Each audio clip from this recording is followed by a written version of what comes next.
चलिए, जय हिंद। प्रतिरोधों का संयोजन के बारे में हम लोग पढ़ेंगे। प्रतिरोध का या रेसिस्टेंस का संयोजन किस प्रकार से होता है, कौन कौन से प्रकार से होते हैं, हम ये जानेंगे कि एक तार या परिपथ में विद्युत धारा प्रवाहित होता है तो उसमें कौन कौन से संयोजन होते हैं। तो टू टाइप्स होते हैं, दो प्रकार के होते हैं। पहला होता है श्रेणी क्रम संयोजन। क्या होता है? पहला होता है श्रेणी क्रम और दूसरा होता है समांतर क्रम संयोजन। इंग्लिश में बोलते हैं इसको श्रेणी क्रम को सीरीज कॉम्बिनेशन। क्या बोलते हैं? सीरीज कॉम्बिनेशन बोलते हैं। और इसको इंग्लिश में बोलते हैं समांतर क्रम संयोजन को पैरेलल कॉम्बिनेशन। ठीक, अब हम लोग दोनों जानेंगे एग्जाम में, बोर्ड के एग्जाम में ये जो क्वेश्चन है लॉन्ग में पूछता है 4 नंबर का। फिजिक्स में, भौतिक विज्ञान में ये क्वेश्चन 4 नंबर का पूछता है, तो इसके बारे में हम लोग जानते हैं। चलिए, श्रेणी क्रम संयोजन में प्रतिरोध जो होते हैं, क्या होते हैं? प्रतिरोध को इस प्रकार जोड़ा जाता है। देखिए, प्रतिरोध R1 है, प्रतिरोध R2 है, प्रतिरोध R3 है। इस प्रकार ये तीनों जोड़ा गया है। देखिए, इस प्रकार जोड़ा जाता है कि प्रत्येक प्रतिरोध का सिरा, यानी प्रत्येक प्रतिरोध का सिरा, ठीक है, क्या होता है? अगले वाले प्रतिरोध के पहले वाले सिरे से, यानी इसके सिरे से, ठीक है, वो क्या होता है? जुड़ा होता है। यानी R जो है, R1 जो है R2 से जुड़ा होता है और R2 जो होता है R3 से जुड़ा होता है। ठीक, इस प्रकार के संयोजन में सभी प्रतिरोधों में एक समान धारा क्या होती है? प्रवाहित होती है, बहती है। जो जो आपका कंडक्टर क्या होता है, परिपथ या सर्किट होता है, उसमें या चालक में जो धारा बहती है सीरीज कॉम्बिनेशन में, वो इक्वल बहती, एक समान धारा क्या होती है? बहती है। इलेक्ट्रिक फ्लो होती है एक समान। समझ में आया? तो इसलिए R1, R2 और R3। तो इसका फॉर्मूला देखिए, क्या होता है? R बराबर R1 plus R2 plus R3। अब इस पर क्वेश्चन दे देता है। क्वेश्चन कैसे देता है अभी हम इसके बाद थोड़ा बताएंगे। अब देखिए, इसका क्या होता है? बिजली के घर से, जहाँ बिजली से आती है वहां से बिजली लाने के लिए क्या प्रयोग किया जाता है? श्रेणी क्रम का प्रयोग किया जाता है। यानी कि बिजली के घर से, जहाँ बिजली मतलब उत्पन्न होता है, वहां से लाने में किस क्रम का प्रयोग किया जाता है? श्रेणी क्रम, सीरीज कॉम्बिनेशन का उपयोग किया जाता है। समझ में आया? अब हम लोग जानेंगे समांतर क्रम संयोजन, पैरेलल कॉम्बिनेशन। ये क्या होता है? ये जो भी धारा वो बहती है, वो कैसे बहती है, किस तरह से बहती है, वो हम लोग जानेंगे। तो पहला यहाँ पे आपको पता होना चाहिए, क्या है? R1 है और ये क्या है? R2 है और ये क्या है? R3 है। सबको मालूम है। और देखिए, ये आपको ये भी मालूम होगा, ये धारा बह रही है, इधर से ऐसे आती है धारा। ठीक, और ये क्या बैटरी है, वोल्ट या सेल है, ये दोनों माइनस और प्लस से जोड़ दिया जाता है। ठीक है, क्या कर दिया जाता है? जोड़ दिया जाता है। अब जोड़ेंगे तभी तो प्रतिरोध या धारा दोनों तरफ क्या होगी? बहेगी और यहाँ आएगी। और यहाँ कोई भी बल्ब हो, कोई भी चीज हो, क्या हो जाएगा? जलने लगेगा, चलने लगेगा। है कि नहीं? तो देखिए, यहाँ पे क्या होता है, कैसे होता है? समांतर क्रम संयोजन में सभी प्रतिरोधों के पहले सिरे एक बिंदु पर तथा दूसरे अन्य बिंदु पर जुड़े होते, माने कहने का मतलब जो प्रतिरोध रेसिस्टेंस होते हैं वो अलग अलग बिंदु पर क्या होते हैं? जोड़े होते हैं, अलग अलग पॉइंट पे ऐड होते हैं, जोड़े होते हैं। समझ में आ रहा है ना? जोड़ दिया जाता है। इसमें प्रतिरोधों को एक सीध में नहीं जोड़े, मतलब जैसे हम यहाँ आपको पढ़ाए हैं, सीधा जोड़ दिए हैं इसमें ना, मगर पैरेलल में क्या होता है?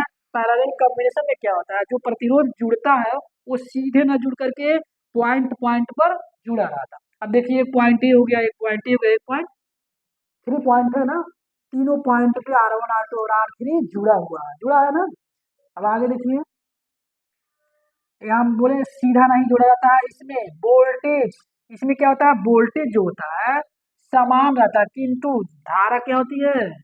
घट जाता है। जो वोल्टेज होगा वो समान रहेगा, मगर धारा हमेशा घट जाता है। ठीक, अब देखिए, इसका उपयोग क्या होता है? तो घरों की वायरिंग में, जो घर का वायरिंग होता है ना, जो हमारा घर होता है, किसी का घर होता है, उसमें जो वायरिंग होता है, उसके वायरिंग में, ठीक है, समांतर क्रम का प्रयोग होता है। ठीक है, पैरेलल कॉम्बिनेशन का प्रयोग।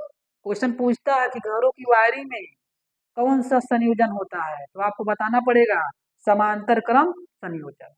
समझ में आया? समझ में आ गया? अब देख, बिजली को लाने के लिए, विद्युत को लाने के लिए घर तक किस क्रम का प्रयोग या किस संयोजन का प्रयोग किया जाता है? तो श्रेणी क्रम संयोजन का प्रयोग किया जाता है। समझ में आया? दोनों पॉइंट आप लोगों को समझ में आ जाना चाहिए। अब इस पर क्वेश्चन पूछता है, क्वेश्चन मैं थोड़ा सा बता दे रहा हूँ। ये तो हो गया होगा, शॉर्ट स्क्रीन कर लीजिएगा आप लोग।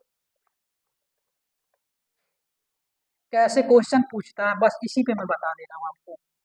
लगाएंगे क्वेश्चन के पहले, जैसे दे देगा यहाँ पे दे देगा, यहाँ पे आपका ओम दे देता है। जैसे ये क्वेश्चन है, ये R1 हटा दीजिए। इस क्वेश्चन में ये R1 नहीं लिखा रहेगा, ठीक है, ये भी नहीं लिखा रहेगा, डायरेक्ट आपका ऐसे लिखा रहेगा 2 4 और यहाँ 6, इस तरह से दिया रहेगा, ठीक है। और पूछ देगा प्रतिरोध कितना है, ठीक है, कितने हैं प्रतिरोध कितने हैं, प्रतिरोध की वैल्यू पूछेगा, रेसिस्टेंस की वैल्यू पूछेगा। तो ये वाली फॉर्मूला लगाएंगे, लिखेंगे R बराबर R1 प्लस R2 और प्लस R3 होता है, ठीक। तो अब देखिए R1 का मान 2, R2 का मान 4 और R3 का मान 6, जोड़ देंगे तो और 6 हो जाएगा, ये 6 12। क्या लिखेंगे यहाँ? ओम लिखेंगे। क्यों? क्योंकि रेसिस्टेंस ऑफ यूनिट ओम, यानी कि प्रतिरोध का मात्रक ओम होता है, इसलिए आप लिखेंगे ओम। आपका ये हो गया आंसर, ठीक है, समझ में आया?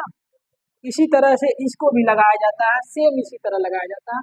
इसको भी हम लगा लेते हैं आप लोगों के सामने ही। इस तरह का क्वेश्चन पूछता है एग्जाम में, बच्चे बहुत ढेर सारे कंफ्यूज हो जाते हैं फॉर्मूले को ही देख करके, इसको इस फिगर को ही देख करके, कहीं कहीं फिगर ही दे देगा और बोलेगा प्रतिरोध को बताइए। तो पढ़े रहेंगे, फटाफट जोड़ करके बता देगा, आंसर लगा देंगे। समझ गए? इसी तरह से भी होता है।